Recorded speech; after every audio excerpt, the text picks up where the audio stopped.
Just me and Assistant Professor, SRM University. Today, let's talk about why content writing has been given more priority in the media industry. For a long time, content writing hasn't been recognized as a separate discipline, but now we try to understand what are the technical aspects of content writing and why it has to be studied in order to create good content. Why do we require training? One, to have good progress. It's a practice that makes content writing more interesting. So it requires a regular practice for the students and academicians and also the professionals to create better contents. Secondly, it's for development. Though one is assigned a content writer position, still we have to keep on practicing to improvise the quality of the content that we give. So for that, we require training. Number three is to discover new things. We need to learn a lot. We need to write. We need to discover new vocabulary. We need to experiment with it so that we can discover new techniques and new styles of writing. And number four is to learn and to unlearn. To learn is to learn new topics and to unlearn the mistakes that we have done in the past. So these four things are required in the training process. So training is very, very crucial when it comes to content and technical writing. What is content writing? There are so many ways of communicating an idea. It can be either communicated visually, it can be communicated through words, it can be communicated through signs and symbols, and it can be even communicated without words through silence. So there is a lot of way in which we can communicate a message. But when it comes to content writing, it's all about words. How do we communicate using words? So for the optimum usage of words, first of all, we need to have a clear understanding of how to handle words, text and sentences in a proper and efficient manner that it can or it can influence the minds of people. So first of all, we need to understand what is the difference between content writing and speech. Though it may sound very similar, there is a subtle difference between content writing and speech. So first of all, when we look at content writing, it has to be one-way communication. There is no response or a feedback mechanism from the reader or the audience. So what is communicated is communicated in one direction through a channel. Number two, it is instructive. As a teacher instructs his students, the content writer instructs the reader what he is supposed to learn or to understand. Number three, it has to have a flow of thought. There should be a specific beginning, a middle, and an end.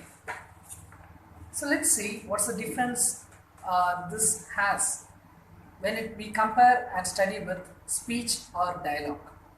When it comes to speech, it's a two-way or even more channel of communication. Because when it comes to speech, there is always a response. Either it can be verbal or it can be non-verbal. Even if the person who is listening to you, if he is not responding through words, still the body language and the para-language itself speaks a lot. Through his body language, we can simply understand either he is interested or not interested in our communication process. And also through his body language, through the orientation, how he stands, how he listens to our content explains a lot of things. Whereas when it comes to content writing, we can't even see who the reader is. In this scenario, it's completely a one-way communication. So when it comes to speech, it also happens like it goes with the flow. We cannot be very rigid how this communication has to happen, because most of the times it's believed the audience has the capacity to extract knowledge from the speaker. So the same speaker with the same knowledge and content can deliver different message or different content to different audience. This has been proven in so many public speaking sessions where the same speaker would experience a different thought process when he is delivering a message to a different set of audience. Number three is random and it is unorganized. Speech is most probably it's unorganized because since there is a feedback mechanism, there is always a chance the other person would ask for a question, or when there is a response, the speech can go to a different direction. It can go to a direction which is not well planned. So there is a subtle difference between content writing and speech. We need to understand clearly what speech is and what content writing is, because they are not the same. They do have similar patterns, but still they are completely different. So what are the pillars of content writing? There are four major pillars which describes content writing. Number one is editorial. Editorial has a particular way of writing. The language, the grammar, and vocabulary completely is different from other forms of writing. The second one is tone and style. Tone refers to the way the content is portrayed. Either it can be professional or it can be a corporate environment where when we write, the tone has to enhance the content. Number three is creativity. There is always a need for creativity in the communication process. With a creative idea, even the hardest content can be made so easy to understand. A flowery language can dilute certain issues, and the level of vocabulary used can create a variation, can always create a change in the content. And number four is the client brief. It often refers to how we target the audience. It refers to who the target audience is and what sort of content they require, and based on their needs, we deliver the content. Understanding creativity. Creativity is often misunderstood, that we have to go and think out of the box, but it has been through the practice that creativity is not always going beyond the limits. It's playing within the limits with perfection. If we understand how corporate professional writing functions, how website content writing is done, we can clearly understand creativity has its own limits, and it's perfectly crafted in such a way that we cannot differentiate where it goes formal and where the flowery language is used. And creativity is not always about jargons, and it is not always about adjectives. Starting with facts is more important in content writing. Facts and data make the content look more realistic and more powerful than bluffing or beating around the bush. Being to the point and being clear in expressing the ideas would be of greater advantage. Creativity through presentation is very important, as it is important with words. It's not only about words, the fonts, colors, and the textual elements used for expressing the words is also as important as using the words. These visual aids can enhance the content in such a way that the reader can easily understand. Say, for example, the whole complex numbers and data that are provided in a table can be easily expressed through a pie chart. Even an ordinary person can understand the complex data and statistics through a visual aid. So, by using the right presentation techniques, any complex content can be simplified and can be made to the point that anyone can read and understand with such precision. So, let's understand what article writing is. An article writing comes with this structure. It starts with a creative content in the beginning, and then we engage the audience, and thirdly we keep it more interactive, and then we come up with fresh and unique ideas, and finally we definitely use quotations to give a punch or to create an impression, lasting impression in the minds of people. The lesser we choose, the more people can understand and remember. Like we think, most of the time we believe communication has to be complex in order to be more powerful, but the simplest form of communication is the most powerful.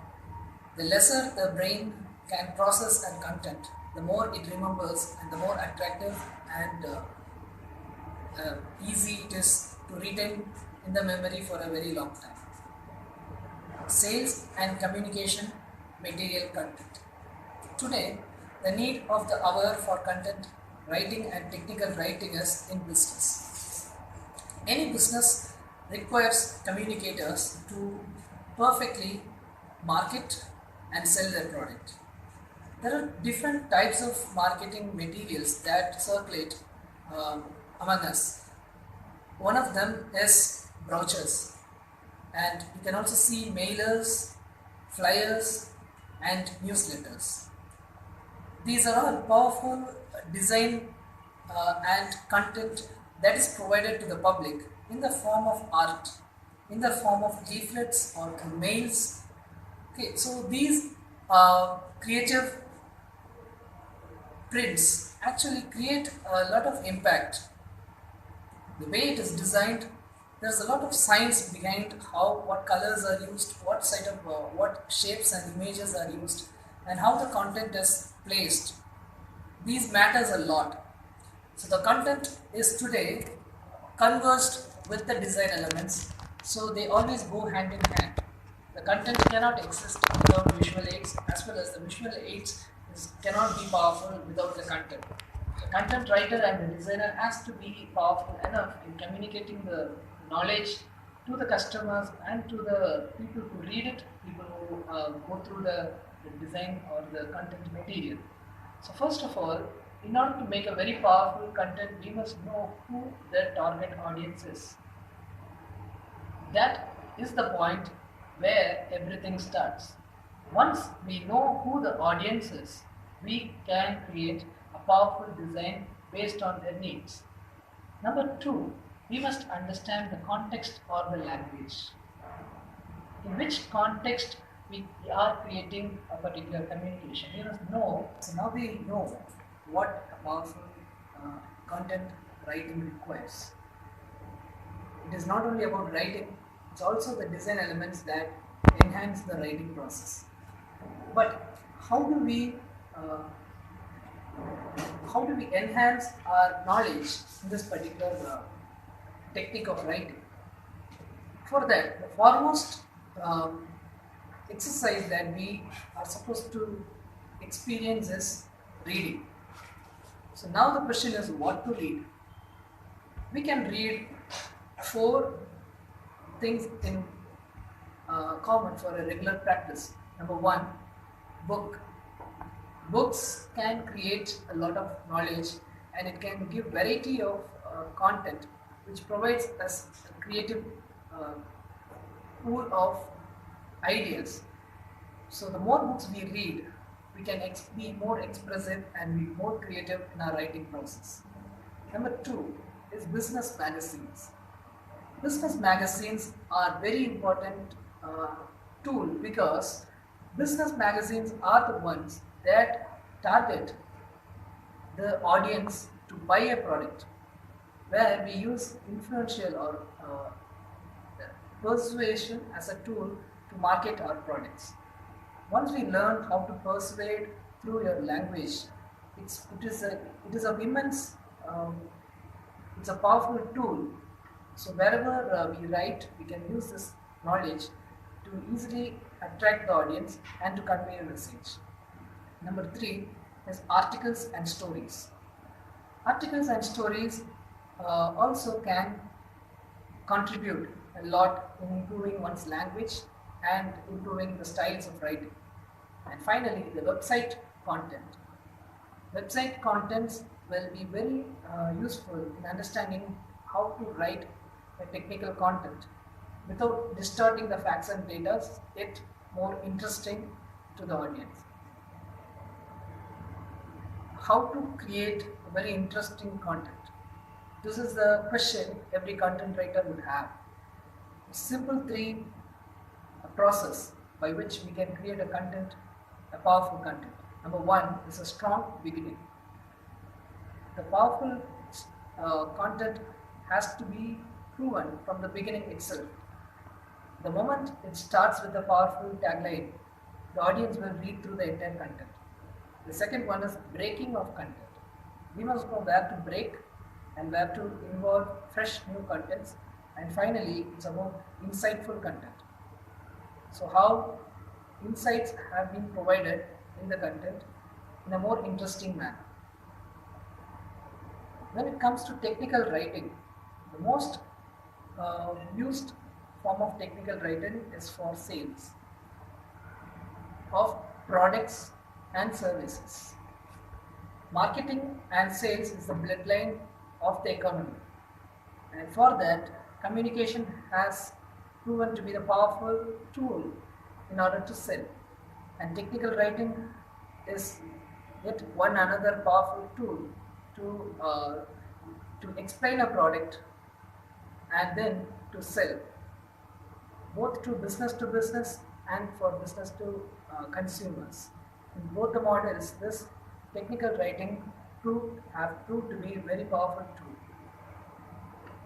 So we have seen all the uses and how to improvise the content and technical writing. Thank you.